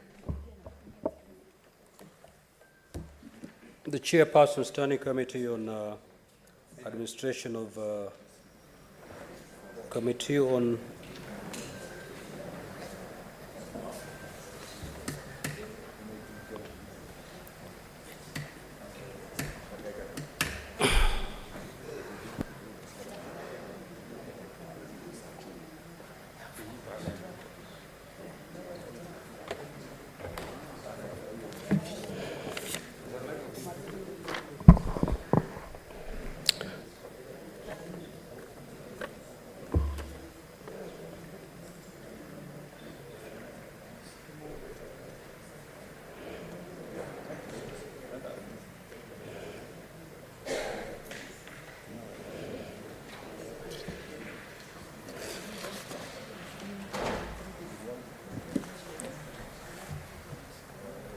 the Chairperson, Standing Committee on National Security, Defense and Foreign Relations. Thank you, Mr. Speaker. Mr. Speaker, I beg to lay on the table of the House the joint report of the consideration of the request for approval by Parliament of the deployment of officers of the National Police Service to the Multinational Security Support MSS mission.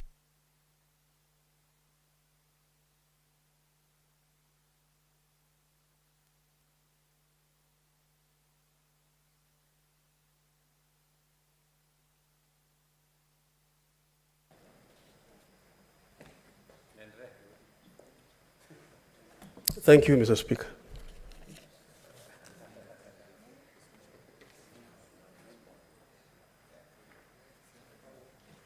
Next order, clerk.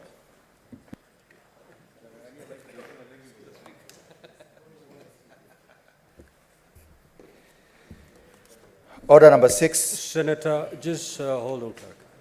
Senator Sifuna, you very well know at what point a senator ought to rise on a point of order. And this does not present that opportunity. Okay, proceed with your point of clarification. Mr. Speaker, I wanted to request your indulgence that at this order on papers, since yesterday I was required to table some papers regarding the debate yesterday, that I do it at this particular juncture. Very well. If you recall, Honorable Senators, the Honorable Senator for Nairobi, Senator Sifuna, made certain allegations, and through some points of order, he was requested to substantiate. He was unable to substantiate immediately and therefore sought time to do so today. I will therefore allow the Honorable Senator to proceed to substantiate pursuant to Standing Order 105-2.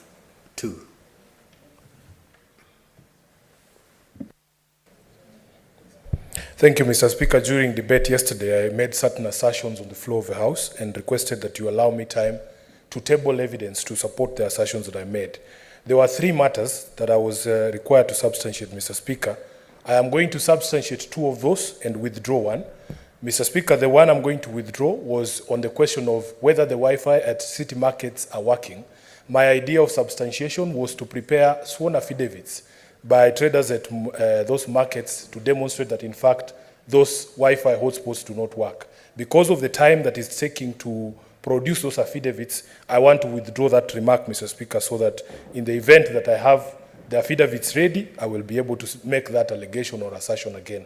Secondly, Mr. Speaker, I was required to substantiate an assertion I made here that, in fact, the loan default ratio of the loans that have been disbursed under the Hustler Fund are higher than the loan default of commercial banks in Kenya. I have here with me, Mr. Speaker, an extract of the Central Bank of Kenya Annual Report and Financial Statements for 2022-2023. This report, Mr. Speaker, is available on the Central Bank statement website, official website from where I got it. And also, Mr. Speaker, it is available, just 1 minute, on the regular Monetary Policy Committee updates, which are available to members of this House. Mr. Speaker, I want to point specifically to page 27 of that report. What is your point of order, Senator Boni? Mr. Speaker, is about procedure. The senator was proceeding very well. Having described the evidence he has, he's supposed to table. You will peruse through the clerks. You'll be satisfied it meets the standard, and then he can then speak to it after you have made that clearance. That is the procedure, Mr. Speaker, sir. He's just supposed to table. Just allow him to just highlight the contents. After that, he'll table. Of course, I'll have the opportunity to peruse through it and thereafter make a ruling as to whether that particular document indeed substantiates the allegations made yesterday. Thank you, Mr. Speaker. When you peruse, I want you to note page 27, where the central bank has extracts of statement of comprehensive income for commercial banks. And I have highlighted for you the loan portfolio vis-a-vis the non-performing loans and the bad loans. And Mr. Speaker, you will see that the non-performing loans, as at the end of October 2022, or June 2023, stood at 14.5%. Mr. Speaker, as you are aware, the non-performing loans for the Hustler Fund are at 3 billion, which is 30% of the outstanding, which is 10 billion. It's simple math, Mr. Speaker, I wish to table. Secondly, Mr. Speaker, there was an assertion here that we, in fact, as a country, received a donation of free fertilizer from the Republic of Russia. Mr. Speaker, I have here with me an extract of the official Russian embassy in Kenya Twitter page. And on this one, I want to thank Kenyans on Twitter for pointing me to this particular page. It is a verified page, Mr. Speaker, and electronic evidence for those who want to shout point of order is admissible in this country. Mr. Speaker, you will see a communication on the official handle of the Russian embassy in Kenya of a donation of 34,000 tons. Mr. Speaker, I have gone further to attach, and I wish we would be allowed to play videos the way we were playing videos during the Kawira Mwangaza impeachment, but I have photographic evidence. Senator Sifuna, is the fertilizer in question the same fertilizer in that tweet? In fact, indeed, Mr. Speaker, that is my point. This is the free fertilizer that we were told has now been subsidized. And the point I was making is you can't subsidize something you got for free. Mr. Speaker, I have attached photographs and news items of the Cabinet Secretary responsible for agriculture receiving that consignment of free fertilizer. Mr. Speaker, I wish to table. Well, I will, the clerk get seize of these documents. We will look at the authenticity of those documents, and I'll make a ruling as to whether they can be used to substantiate your claims. Yes, Senator. Mr. Speaker, I believe in your wisdom, but as you're perusing those documents, Mr. Speaker, it should be clear that that evidence that is being tabled there, if there was a donation, where is the evidence that that same consignment moved from where the Minister of Agriculture received it, it went to distribution areas, and it is the same fertilizer that has been given to the people of Kenya as subsidized fertilizer? Mr. Speaker, there is responsibility here. Let us stop politicking with things that deal with food and the lives of our people, Mr. Speaker. I thank you. I will peruse these documents. Senator Sifuna knows the consequences of his actions, and upon perusal of these documents, if indeed they do not substantiate the claim as made yesterday, then the consequences will naturally flow. Thank you. Next, Order Clerk. Order number 6, notices of motion. Order number 7, questions and statements.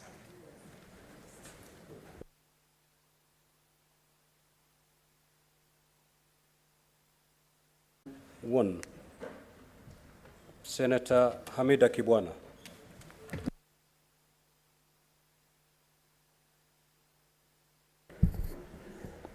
Thank you, Mr. Speaker.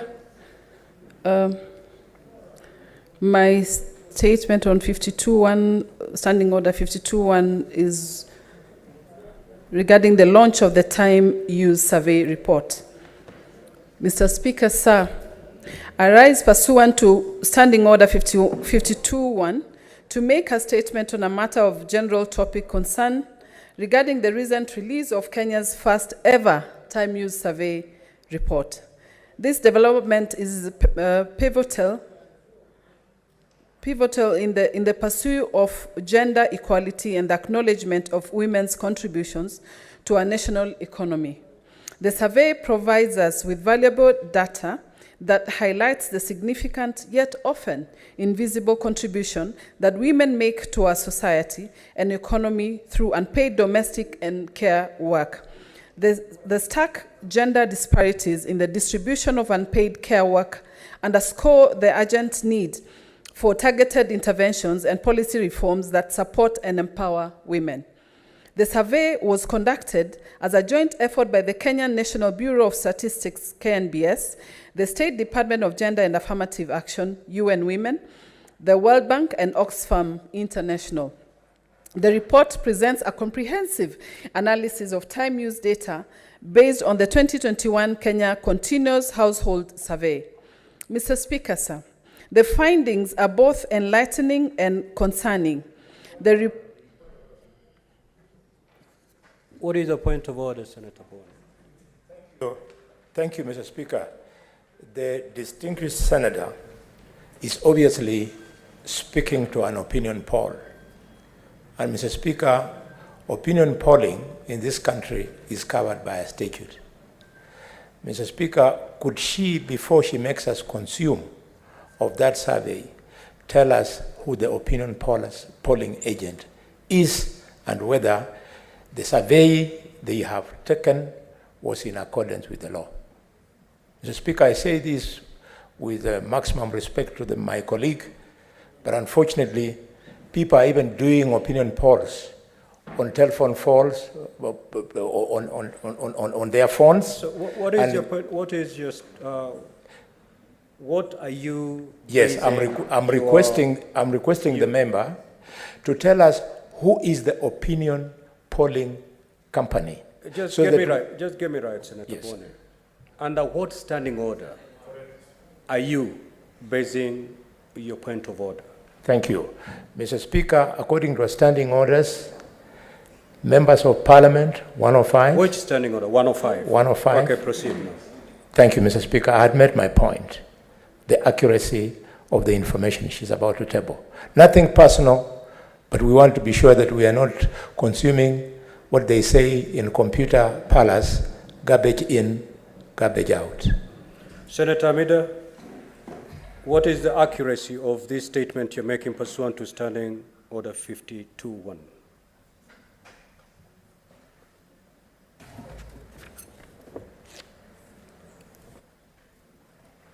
Mr. Speaker, I request my colleague, Senator Kalwale, just to give me time because he has not even understood the gist of this statement. I had not even started yet. So I don't see why he would have getting jittery on this one, and yet I had not even started. Kindly give me time, and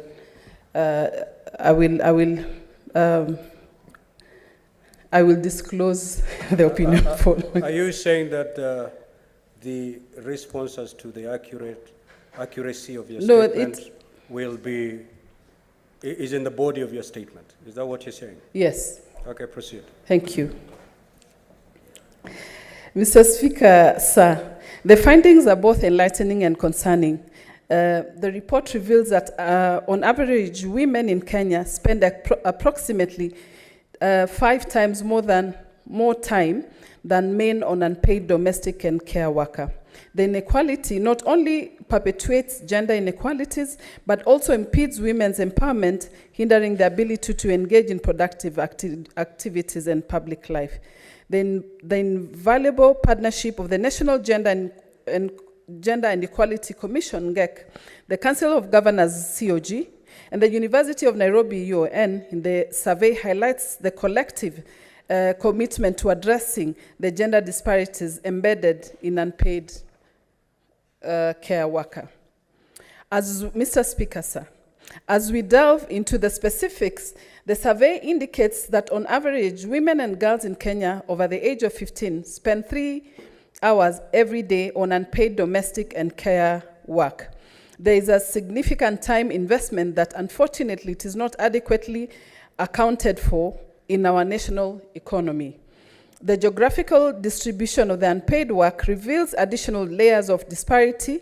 Women in Marsabit County, for instance, spend a staggering 7 hours per day on unpaid domestic and care work, nearly double the national average.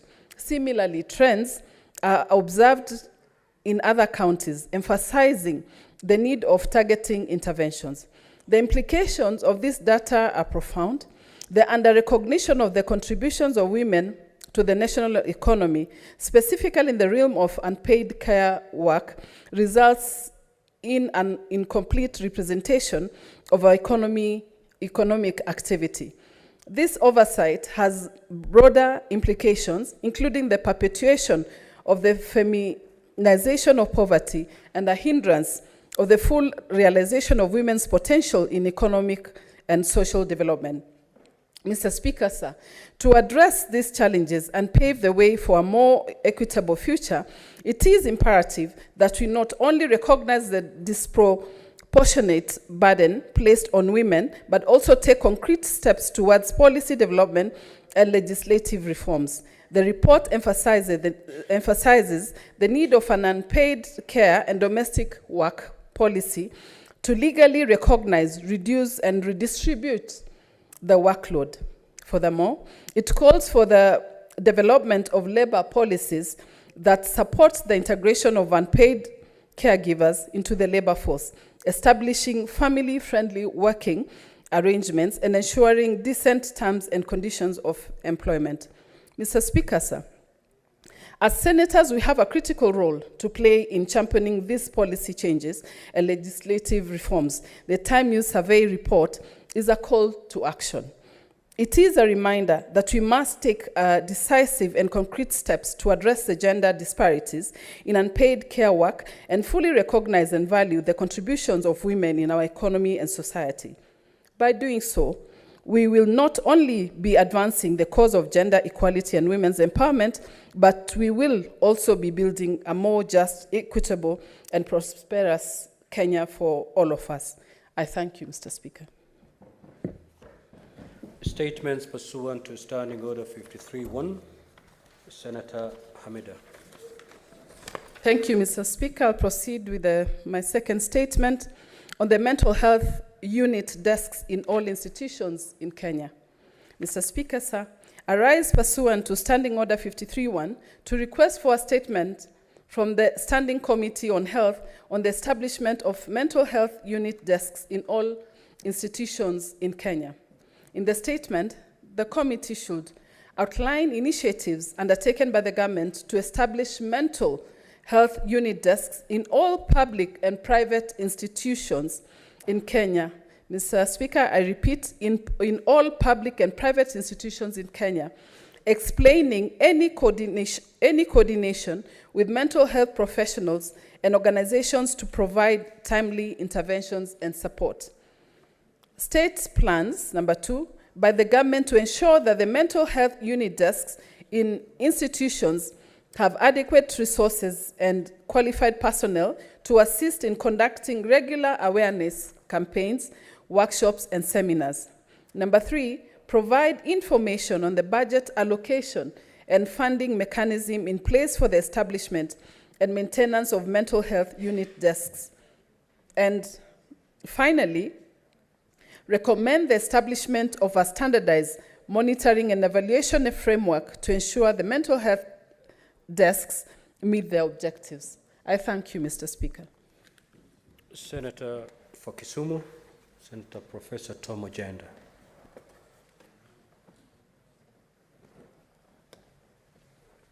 Thank you, Mr. Speaker, sir. I have 3 statements. The first statement, Mr. Speaker, sir, is on the provision of agricultural extension services in Kisumu County. I rise pursuant to Standing Order 53-1 to seek a statement from the Standing Committee on Agriculture, Livestock and Fisheries regarding the provision of agricultural extension services in Kisumu County.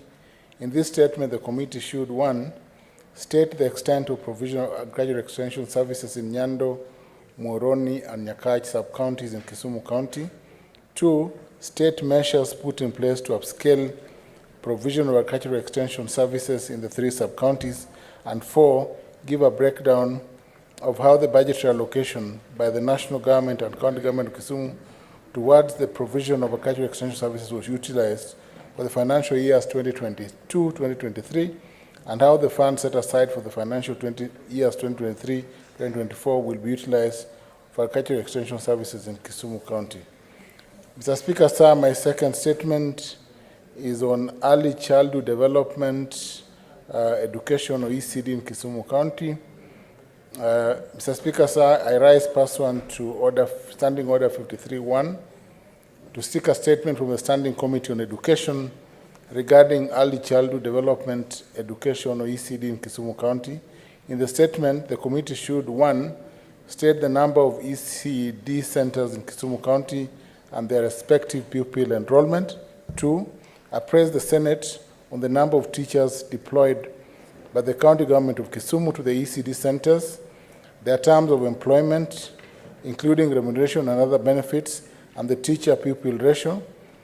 3, provide a report on the level of national and county government investments in infrastructure development and teacher training in ECD centers, stating the budgetary allocation at both levels of government, disclosing any donor funding for infrastructure development and promotion of quality childcare in the centers for the financial years 2023-2024, and 4, outline any measures put in place by the county government to optimize the teacher-pupil ratio in ECD centers within the county. Mr. Speaker, sir, my last statement is on pending bills accrued by the county government of Kisumu.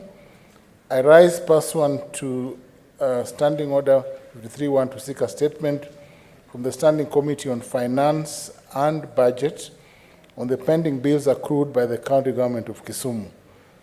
In the statement, the committee should, 1, state the amount of pending bills accrued by the county government of Kisumu during the financial years 2013-2014 to 2022-2023, indicating the nature of these bills and the status of their payment to date. 2, state the reasons for non-payment of pending bills by the county government. And 3, state the amount of funds set aside by the county government of Kisumu for the financial years 2023-2024 for the payment of pending bills, stating measures put in place to ensure the prompt clearance of all pending bills accrued by the county government.